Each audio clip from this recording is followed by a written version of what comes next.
बिस्मिल्लाहिर्रहमानिर्रहीम। अस्सलामु अलैकुम वरहमतुल्लाह। मेरा नाम है मोहम्मद हैदर ज़िया और आप देख रहे हैं मेरा YouTube channel chemistry best solutions. Students, आज के इस वीडियो लेक्चर से हमने 9th क्लास की जो केमिस्ट्री है उसके पहले चैप्टर फंडामेंटल्स ऑफ केमिस्ट्री की इब्तिदा की है। आपका जो पहला चैप्टर है फंडामेंटल्स ऑफ केमिस्ट्री, उसमें जो सबसे पहला टॉपिक आता है वो है contributions of the Muslim scientist in the field of chemistry. तो उसके अंदर जो पहला मौजू है जाबिर बिन हयान साइंटिस्ट पर, उसे आज के इस वीडियो लेक्चर में हम डिस्कस करेंगे। तो चले मौजू की इब्तिदा करते हैं। जैसा कि स्टूडेंट्स आप बोर्ड पर देख सकते हैं, मैंने आपके सामने जाबिर बिन हयान का एक मुख्तसर सा तारुफ पेश किया है। सबसे पहले इस तारुफी नोट को हम डिस्कस करेंगे, उसके बाद जाबिर बिन हयान ने जो खिदमात सर अंजाम दिए हैं इल्म कीमिया में उसे डिस्कस किया जाएगा। तो चले मौजू की इब्तिदा करते हैं। जाबिर बिन हयान, जिन्हें फादर ऑफ केमिस्ट्री भी कहा जाता है, इनका पूरा नाम है Abu Musa Jabir bin Hayyan. Jabir bin Hayyan के वालिद का नाम है हयान अल अज़दी। जाबिर की जो तारीख़ पैदाइश है वो है 721 AD in the city of Tus, Iran. Iran के शहर तूस में ये पैदा हुए और इनकी वफ़ात हुई 815 AD के अंदर। जाबिर बिन हयान की जो बुनियादी तालीम है, जो अर्ली एजुकेशन है, वो उन्होंने हासिल जो कि उस पर बात कर लेते हैं थोड़ी सी। Jabir bin Hayyan received his early education from his teacher, studying the Quran and mathematics along with he studied other sciences of his time. His life was marked by hard work and struggle. Students, मैं आपको बताता चलूँ, Jabir bin Hayyan की जो बुनियादी तालीम है वो इन्होंने अपने जिस उस्ताद से हासिल की, उसमें इन्होंने कुरान मजीद की तालीम हासिल की और उसके बाद इन्होंने मैथमेटिक्स की तालीम हासिल की और उसके साथ साथ इनके ज़माने में मौजूद जो बाकी साइंसी उलूम थे जो उस दौर में पढ़ाए जाते थे वो भी इन्होंने हासिल किए। जाबिर बिन हयान की जो ज़िंदगी है उसके मुताले से हमें पता चलता है कि इन्होंने अपनी ज़िंदगी काफ़ी मेहनत और मुशक्क़त के साथ गुजारी है। स्टूडेंट्स, अभी हम डिस्कस करेंगे contributions of Jabir bin Hayyan in the field of chemistry. Jabir bin Hayyan एक अजीम मुसलमान साइंसदान हैं जिन्हें आज की जदीद तहकीक तस्लीम करती है और वो ये कहती है कि Jabir bin Hayyan is known as the father of chemistry. उन्हें फादर ऑफ केमिस्ट्री कहा जाता है, यानी बाबाए इल्म कीमिया। स्टूडेंट्स, कंट्रीब्यूशंस तो जाबिर की इतनी ज़्यादा हैं कि अगर हम उन्हें बयान करना शुरू करें तो इस तरह के हज़ारों वीडियो लेक्चर्स प्रेजेंट किए जा सकते हैं। लेकिन इस मुख्तसर से लेक्चर के अंदर मेरी कोशिश है कि जो इम्पोर्टेंट कंट्रीब्यूशंस हैं जाबिर की इन द फील्ड ऑफ केमिस्ट्री में आपको उनसे मुतारिफ करवाऊँ। तो चलें मौजू की इब्तिदा करते हैं। अब आप यहाँ पर देख सकते हैं लिखा हुआ है, he was the first Muslim scientist who had a well established laboratory. Jabir के बारे में आज की जदीद रिसर्च हमें ये बताती है कि ये वो पहले मुसलमान साइंसदान थे जिनके पास वेल एस्टैब्लिश्ड लेबॉर्ट्री मौजूद थी। अब वेल एस्टैब्लिश्ड लेबॉर्ट्री से क्या मुराद है स्टूडेंट्स? ऐसी लेबॉर्ट्री जिसके अंदर तमाम तर एक्सपेरिमेंटल अपरेटस मौजूद हो, यानी किसी भी आप केमिकल रिएक्शन को, एक्सपेरिमेंट को करने जा रहे हैं, उसे करने से पहले जो चीज़ें रिक्वायरमेंट्स होती हैं आपकी, जिनके ज़रिए आपने उस एक्सपेरिमेंट को परफॉर्म करना है, उसमें अपरेटस आ जाता है, ठीक हो गया, जो रिक्वायर होता है उस एक्सपेरिमेंट को इनिशिएट करने के लिए। इसी तरह वो केमिकल्स आ जाते हैं जो हमारी रिक्वायरमेंट होते हैं। तो वो तमाम तर केमिकल्स अपरेटस मौजूद थे जाबिर की लेबॉर्ट्री के अंदर। लिखा हुआ है, Jabir finding the ways to prevent iron from rusting. लोहे को जंग आलूद होने से बचाया कैसे जाए, इस पर भी जाबिर ने बहुत सारे जो तरीके हैं वो हमारे सामने प्रेजेंट किए हैं। डिस्कवरिंग ऑक्सीडेशन, जाबिर ने ऑक्सीडेशन को डिस्कवर किया। अच्छा, ऑक्सीडेशन किसे कहते हैं, एक जर्नल आप जान लें। स्टूडेंट्स, हम ऑक्सीडेशन को डिफाइन करते हैं केमिस्ट्री के अंदर 3 तरह से। नंबर 1 डेफिनेशन ऑक्सीडेशन की के addition of oxygen to a substance is called oxidation. यानी आपके पास एक सब्सटेंस मौजूद है और उस सब्सटेंस के अंदर आप ऑक्सीजन को ऐड कर देते हैं, इस अमल को ऑक्सीडेशन कहते हैं। इसी तरह अगर आप किसी सब्सटेंस में से हाइड्रोजन को रिमूव कर देते हैं, यानी removal of hydrogen, it is also known as oxidation. और एक थर्ड डेफिनेशन केमिस्ट्री के अंदर जो बयान की जाती है वो ये है, loss of electron is called oxidation. यानी किसी केमिकल में से अगर हम इलेक्ट्रॉन को निकाल लें तो इस अमल को भी हम ऑक्सीडेशन कहेंगे। तो इसकी जो दरियाफ्त है सबसे पहले वो जाबिर ने की। आगे लिखा हुआ है developing a method of dyeing leather, चमड़े को रंगने का तरीका भी जाबिर ने सबसे पहले मुतारिफ करवाया। Using distillation apparatus called a retort to perform experiments, experiments perform करने के लिए स्टूडेंट्स एक एक्सपेरिमेंटल प्रोसेस होता है जिसे कहा जाता है डिस्टिलेशन। मैं भी थोड़ी देर बाद इंशाल्लाह आपके सामने एक्सप्लेन करूंगा कि डिस्टिलेशन किसे कहते हैं। उस प्रोसेस को कैरी करने के लिए, ठीक है, उसे शुरू करने के लिए जो अपरेटस रिक्वायर होता है उस अपरेटस को रिटॉर्ट कहते हैं। आज की जदीद रिसर्च और मॉडर्न साइंस डिस्टिलेशन के प्रोसेस को करने के लिए उसी रिटॉर्ट को इस्तेमाल करती है जिसे जाबिर बिन हयान ने इन्वेंट किया था आज से 1300 साल पहले। आगे लिखा हुआ है कि he invented experimental methods like distillation, filtration, sublimation and extraction of metals.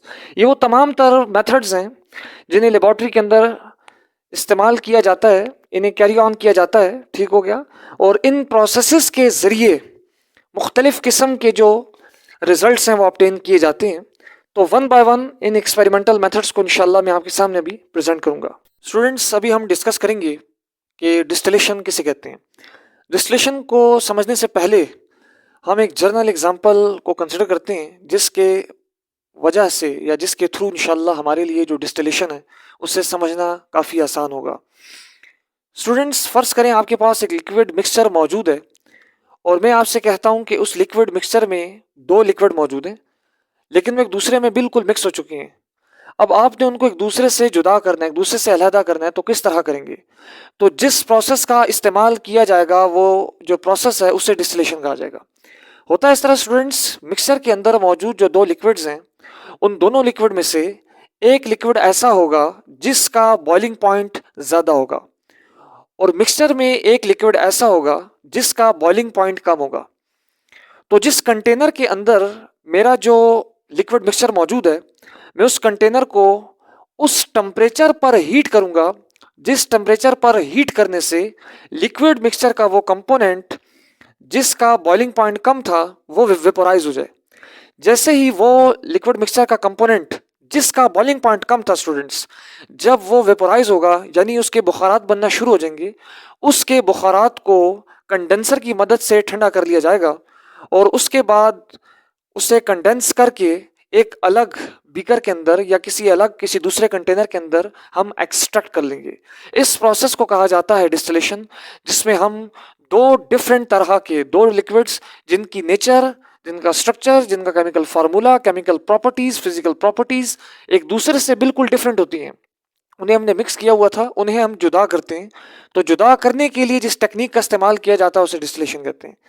यहाँ पर मैं आपको बताता चलूँ कि हम जिस डिस्टिलेशन को जिक्र कर रहे हैं वो है सिंपल डिस्टिलेशन। डिस्टिलेशन जो होती है वो कई तरह की होती है, तो मैं जो बयान कर रहा हूँ वो है सिंपल डिस्टिलेशन। तो चलें डेफिनेशन को देखते हैं। लिखा हुआ students, the process in which liquid is converted into its vapor phase at its boiling point। अब यहाँ पर मैंने जिस लिक्विड का जिक्र किया है तो इस लिक्विड से मुराद मिक्सचर का वो कंपोनेंट है, मिक्सचर का वो लिक्विड है जिसका बॉइलिंग पॉइंट कम है। उसके बॉइलिंग पॉइंट पर रहते हुए हमने टेम्परेचर दिया, वो वेपराइज हुआ, वो बुखारात में तब्दील हुआ and then the vapour is condensed back to the liquid, और फिर उसके उन बुखारात को ठंडा करके लिक्विड फॉर्म में अगेन कन्वर्ट किया on cooling. This is known as distillation. तो मैं उम्मीद करता हूं आपको ये प्रोसेस जो है डिस्टिलेशन ये अच्छी तरह से क्लियर होगा। सेकंड है process filtration. What is meant by filtration, किसे कहते हैं स्टूडेंट्स? तो लिखा हुआ है the process of separation of insoluble particles from a gas और liquid by passing the mixture through a filter is known as filtration. यानी स्टूडेंट्स, आपके पास कोई गैस मौजूद है या कोई लिक्विड मौजूद है और उस गैस या लिक्विड के अंदर कुछ पार्टिकल्स मौजूद हैं जो इनसॉल्युबल हैं, जो उसमें हल नहीं हुए हुए। तो उन इनसॉल्युबल पार्टिकल्स को उस लिक्विड मिक्सचर में या गैस में से आपने क्या करना है? अलहदा करना है, सेपरेट करना है। तो आप फिल्टर का इस्तेमाल करेंगे। जब आप फिल्टर में से गुजारेंगे उस गैस को या लिक्विड को जिसके अंदर इनसॉल्युबल पार्टिकल्स मौजूद थे, तो जितने भी इनसॉल्युबल पार्टिकल्स हैं फिल्टर उन्हें रोक देगा और जो गैस है और जो या लिक्विड है या जो लिक्विड मिक्सचर है वो वहां से सेपरेट हो जाएगा। इस प्रोसेस को कहा जाता है स्टूडेंट्स फिल्ट्रेशन। थर्ड प्रोसेस है सब्लिमेशन। जाबिर बिन हयान ने एक मोस्ट इंपॉर्टेंट प्रोसेस सब्लिमेशन इसे भी मुतारिफ करवाया था। तो लिखा हुआ है the process in which a solid is directly converted into a gas without passing through liquid state, this is known as sublimation. अब स्टूडेंट सब्लिमेशन में क्या होता है, हमारे पास अगर एक सॉलिड सब्सटेंस मौजूद है और हम उसको हीट करते हैं, उसको एक स्पेसिफिक टेम्परेचर पे हीट करते हैं, तो हीट करने से ऐसा होगा कि बाज़ औक़ात ऐसा भी होता है कि सॉलिड डायरेक्टली गैस में चेंज हो जाता है without passing through liquid state, यानी वो लिक्विड स्टेट में आता ही नहीं है। जनरली हमारे दिमाग में ये पैटर्न है ना कि सॉलिड से पहले चीज़ लिक्विड में कन्वर्ट होगी, फिर लिक्विड से गैस में कन्वर्ट होगी। लेकिन सब्लिमेशन वाहिद एक ऐसा प्रोसेस है जिसके अंदर डायरेक्ट कोई चीज़ सॉलिड से हमारे पास गैस में तब्दील होती है, लेकिन दरमियान में जो लिक्विड स्टेट है वो नहीं आती। इस तरह के प्रोसेस को सब्लिमेशन कहा जाता है। चौथे नंबर पे लिखा हुआ है एक्सट्रैक्शन ऑफ मेटल्स। तो इससे हम यू डिफाइन करते हैं the process of separation of pure metals, यानी जो खालिस धातें हैं, कीमती धातें हैं, उन्हें अलहदा करना, and their recovery from their naturally occurring ore is called extraction of metals. इसे समझते हैं students. Extraction of metal basically एक ऐसा प्रोसेस होता है जिसके अंदर हम किसी भी खालिस मेटल को, अब यहाँ पे क्वेश्चन आता है ना कि खालिस मेटल से मुराद क्या है, क्या ये कीमती धात होना शर्त है? तो ये ज़रूरी नहीं है कि आपका जो मेटल है वो कीमती हो या ना हो, इससे कोई फ़र्क नहीं पड़ता। शर्त यह है कि मेटल प्योर होना ज़रूरी है, प्योर होना उसकी शर्त है। अगर आपका मेटल प्योर है तो आप अगर उसकी रिकवरी कर रहे हैं, अगर आप उससे अलहदा कर रहे हैं उसके नेचुरली अकरिंग ओर से, और हमारे पास क्या होता है उससे हम डिस्कस करते हैं, तो किसी भी नेचुरली अकरिंग ओर से किसी भी मेटल को प्योरली खालिस अलहदा करना, खालिसतन से अलहदा करना, इस अमल को कहा जाता है एक्सट्रैक्शन ऑफ मेटल्स। अब अक्सर स्टूडेंट्स के माइंड में ये सवाल अराइज होगा जो फॉर द फर्स्ट टाइम ये लफ्ज़ सुन रहे हैं और कि और किसे कहते हैं। तो स्टूडेंट्स मैंने आपकी आसानी के लिए और को भी यहाँ डिफाइन कर दिया है। और कहा जाता है a naturally occurring solid material from which a metal or a valuable mineral can be extracted profitably, this is known as ore। तो और किसे कहते हैं स्टूडेंट्स, ये होगा एक नेचुरली अकरिंग सॉलिड मटेरियल, यानी और हमारे पास एक सॉलिड मटेरियल होगा जो कुदरती तौर पर जमीन की जो अर्थ क्रस्ट की लेयर उसमें एग्जिस्ट करेगा, फ्रॉम विच अ मेटल। तो हम क्या करेंगे, उस सॉलिड मटेरियल को जमीन की अर्थ क्रस्ट की जो लेयर है उसमें से निकालेंगे। उसके बाद अगर उस सॉलिड मटेरियल में से हमें मेटल मिलता है या कोई मिनरल मिलता है, कोई धात मिलती है या कोई मादनियात हमें मिलती हैं जिन्हें हम अखज़ करते हैं, जिन्हें हम हासिल करते हैं, एक्सट्रैक्ट करते हैं प्रॉफिटेबली, यानी उसमें हमारे अंदर लिए नफ़ा भी मौजूद है, वो चीज़ हमारे लिए नफ़ा बख्श है, उस चीज़ को कहा जाता है और। तो स्टूडेंट्स ये आपके पास 4 प्रोसेसेस हैं जिन्हें जाबिर बिन हयान ने केमिस्ट्री के अंदर मुतारिफ करवाया था। स्टूडेंट्स अब हम डिस्कस करेंगे जाबिर बिन हयान ने कुछ मोस्ट इंपॉर्टेंट एसिड्स को लेबॉर्ट्री के अंदर सिंथेसाइज किया था, उनके बारे में। तो जैसा कि आप बोर्ड पर देख सकते हैं, मैंने उन तमाम एसिड्स के नाम तरतीब से लिखे हैं। जाबिर ने डिस्कस किया, सिंथेसाइज किया हाइड्रोक्लोरिक एसिड को। इसका केमिकल फार्मूला होता है HCl। एक हाइड्रोजन और एक क्लोरीन के एक स्पेसिफिक रेशो में कंबाइन होने से हमें जो एसिड मिलता है उस एसिड को कहा जाता है हाइड्रोक्लोरिक एसिड। दूसरा एसिड प्रिपेयर किया था जाबिर ने, नाइट्रिक एसिड।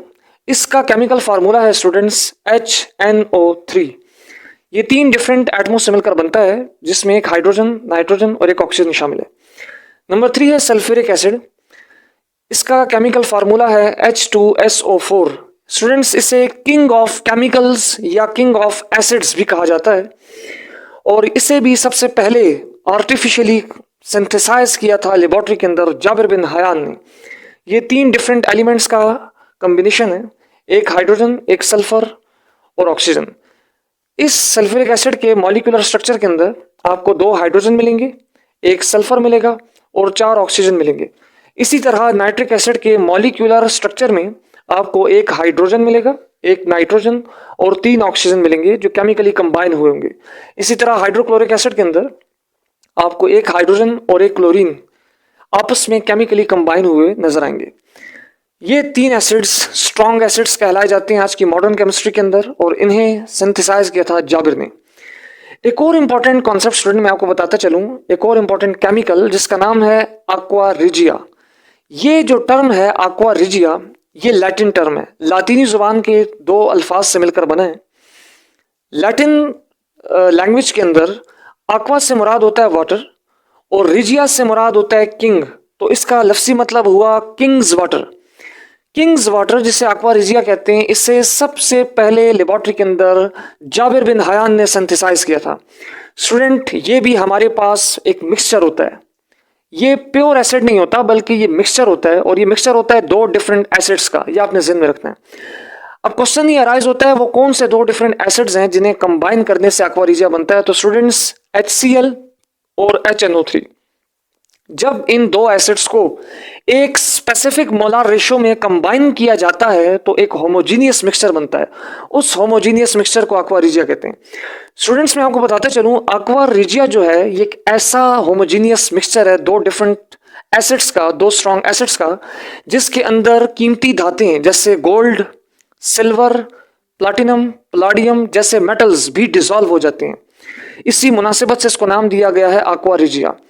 aqua regia को फॉर द फर्स्ट टाइम जब डिस्कवर किया जाबिर ने, तो जाबिर ने यह पाया कि ये सोने को भी अपने अंदर डिसॉल्व कर देता है, चांदी को भी अपने अंदर डिसॉल्व कर देता है। जाबिर से जो पहले साइंटिस्ट गुजरे, हिस्ट्री उनके बारे में बताती है कि उन्होंने बहुत ज़्यादा कोशिशें की कि वो किसी तरीके से चांदी, सोना हो गया, प्लैटिनम हो गया, पलाडियम हो गया, इन जैसी जो कीमती धातें हैं इनको डिसॉल्व कर सकें, लेकिन उनके पास ऐसा कोई एक्सपेरिमेंटल मेथड मौजूद नहीं था, ऐसा कोई केमिकल मौजूद नहीं था, ना उन्होंने ऐसी कोई प्रिपरेशन की थी। लेकिन जाबिर वो पहले मुस्लिम साइंटिस्ट थे जिन्होंने इसको सबसे पहले दुनिया के सामने मुतारिफ करवाया। अब स्टूडेंट्स, aqua regia को उर्दू के अंदर हम आबे सुल्तानी के नाम से पुकारते हैं। अब आबे सुल्तानी से मुराद ये हरगिज़ नहीं है कि इसके अंदर पानी मौजूद होता है, क्योंकि अगर इसके नाम पे गौर करें तो बज़ाहिर ऐसे लगेगा आपको कि जैसे इसके केमिकल कंपोजिशन में वाटर है। ऐसा नहीं है, इसकी केमिकल कंपोजिशन प्योरली दो स्ट्रॉन्ग एसिड से हुई है, HCl से और HNO3 से। इन्हें एक स्पेसिफिक मोलर रेशियो में जब कंबाइन करेंगे तो ये आपको मिलेगा। और स्टूडेंट्स, ये इंतहाई कॉरोसिव होता है, इंतहाई ख़तरनाक होता है, क्योंकि आप इस चीज़ का अंदाज़ा खुद लगा सकते हैं कि एक ऐसा केमिकल जो अपने अंदर सोने और चांदी तक को डिसॉल्व कर सके, तो उसकी जो शिद्दत है, उसकी जो कॉरोसिव नेचर है, वो कितनी ज़्यादा हाई होगी। तो स्टूडेंट्स, ये थे आपके सामने मैंने प्रेजेंट किए कुछ इंपॉर्टेंट केमिकल्स जिन्हें for the first time Jabir bin Hayyan ने लेबोरेटरी के अंदर आर्टिफिशियली सिंथेसाइज किया था। स्टूडेंट्स, अभी हम डिस्कस करेंगे जाबिर बिन हयान के कुछ फेमस कोटेशंस। जाबिर ने अपनी ज़िंदगी के अंदर मुख्तलिफ अक़वाल बयान किए थे ज़िंदगी के मुख्तलिफ हिस्सों में। सबसे मशहूर जो अक़वाल हैं, कोटेशंस हैं जाबिर के, आज के इस लेक्चर में मैं आपके सामने वो भी प्रेजेंट करना चाहता हूँ। तो बोर्ड पे आप देख सकते हैं, मैंने चंद मशहूर अक़वाल आपके सामने लिखे हैं। सबसे पहला कोटेशन ये है, the first essential in chemistry is that you should perform practical work and conduct experiments. For he who performs not practical work nor makes experiment will never attain the least degree of mastery. Student, most important quotation है Jabir का, जिसमें हमारे लिए as a chemist एक बहुत बड़ा सबक मौजूद है। जाबिर ये कहते हैं कि एक जो माहिर कीमिया है वो अपने इल्म की पुख्तगी को, यानी वो इल्म जिसका ताल्लुक केमिस्ट्री के साथ है, उसकी पुख्तगी को उस वक्त पहुंचता है जब वो तजुर्बे से गुजरता है। एक शख्स जो तजुर्बे से नहीं गुजरा, जिसने एक्सपेरिमेंट्स परफॉर्म नहीं किए लेबॉर्ट्री के अंदर, वो कभी भी केमिस्ट्री की जो लीस्ट डिग्री ऑफ मास्टरी है उसे अटेन नहीं कर सकता, उस इल्म की पुख्तगी को हासिल नहीं कर सकता। तो यहाँ से हमें पता चलता है कि तजुर्बा एक बहुत ही बुनियादी चीज़ है जिस पर फोकस करने की ज़रूरत है एज अ केमिस्ट। नंबर 2 लिखा हुआ है, the desire for wisdom is the beginning of wisdom. Students, हिकमत की आरजू करना हिकमत का आगाज़ है। एक मोस्ट इंपॉर्टेंट, बड़ा खूबसूरत ये कोटेशन है जाबिर का। Third quotation, when an intelligent person ask a question the answer is hidden in their question itself, so listen carefully to their question. Jabir कहते हैं कि अक्लमंद जब सवाल करता है तो उसके सवाल में ही उसका जवाब पोशीदा होता है। इसलिए अक्लमंद के सवाल की कदर करो और उसे गौर से सुनो। तो इस कोटेशन के अंदर सवाल की कदर को बयान किया जा रहा है कि क्वेश्चन जो है ना वो एक मोस्ट इंपॉर्टेंट चीज है, मोस्ट इंपॉर्टेंट कॉन्सेप्ट है जिसकी बेसिस पे आप किसी को जवाब देते हैं। लिहाजा जो सवाल करने वाला शख्स है उसके सवाल की कदर करें। फोर्थ कोटेशन लिखा हुआ है, intellect is light and knowledge is it's fruit, every knowledge is light. Jabir कहते हैं स्टूडेंट्स, अकल नूर है और इल्म उसका नतीजा है। हर इल्म नूर ही नूर होता है। इसी तरह जाबिर ने अल्लाह रब्बुल इज़्ज़त की अज़मत पर, अल्लाह रब्बुल इज़्ज़त की ज़ात व सिफ़ात पर बड़े खूबसूरत अक़वाल पेश किए। दो मैं आपके सामने जिक्र करना चाहूँगा। एक कौल में जाबिर कहते हैं कि अल्लाह ने इंसान को अक़ल अता की है और अक़ल हर चीज़ की बुनियाद है। एक और कोटेशन में जाबिर कहते हैं कि आई सी अल्लाह एवरी डे, मैं अल्लाह रब्बुल इज़्ज़त को रोज़ाना देखता हूँ। आई सी अल्लाह इन एवरीथिंग, अल्लाह को मैं हर चीज़ में पाता हूँ। तो ये अल्लाह रब्बुल इज़्ज़त की अज़मत पर, अल्लाह की ज़ात व सिफ़ात पर भी इन्होंने कोटेशंस बयान किए हैं कि वो ये कहना चाह रहे हैं कि जब हम तजुर्बे से गुजरते हैं, मुशाहिदात से गुजरते हैं, तो ये एक ऐसा फिनोमेना है, ये एक ऐसा मजहर है जिसके अंदर आप अल्लाह रब्बुल इज़्ज़त की ज़ात व सिफ़ात को अपनी आंखों से देखते हैं। और बीइंग अ केमिस्ट और बीइंग अ मुस्लिम, जब आप एक मुसलमान होने की हैसियत से केमिस्ट्री को पढ़ते हैं और केमिस्ट्री को इस अंदाज से पढ़ते हैं कि आप अल्लाह रब्बुल इज़्ज़त की ज़ात को सामने रख कर केमिस्ट्री का मुताला करते हैं, तो स्टूडेंट्स फिर आप पर जो आप कह सकते हैं कि जो हकाइक हैं जो खुलते हैं यहाँ पर किसी भी इल्म के, केमिस्ट्री की तो मैं मिसाल दे रहा हूँ यहाँ पर, लेकिन दुनिया का कोई भी इल्म हो उसका जो कॉन्सेप्ट होता है वो बहुत वास्ट होता है। वो फिर आपकी जो सोच है, आपका जो तसव्वुर है, उससे भी आगे की चीज़ होती है। तो अल्लाह की ज़ात व सिफ़ात पर भी उन्होंने कोटेशंस बयान किए। तो मैं उम्मीद करता हूँ स्टूडेंट्स आज का ये वीडियो लेक्चर आपको पसंद आया होगा और काफ़ी इन्फॉर्मेटिव रहा होगा आपके लिए। मज़ीद इस तरह की इन्फॉर्मेटिव वीडियोस हासिल करने के लिए हमारे इस YouTube channel chemistry best solutions के साथ जुड़े रहें। हमारे इस यूट्यूब चैनल को ज़्यादा से ज़्यादा शेयर और सब्सक्राइब करें ताकि आने वाली नई और इन्फॉर्मेटिव वीडियोज़ बर वक्त आप तक पहुँच सकें।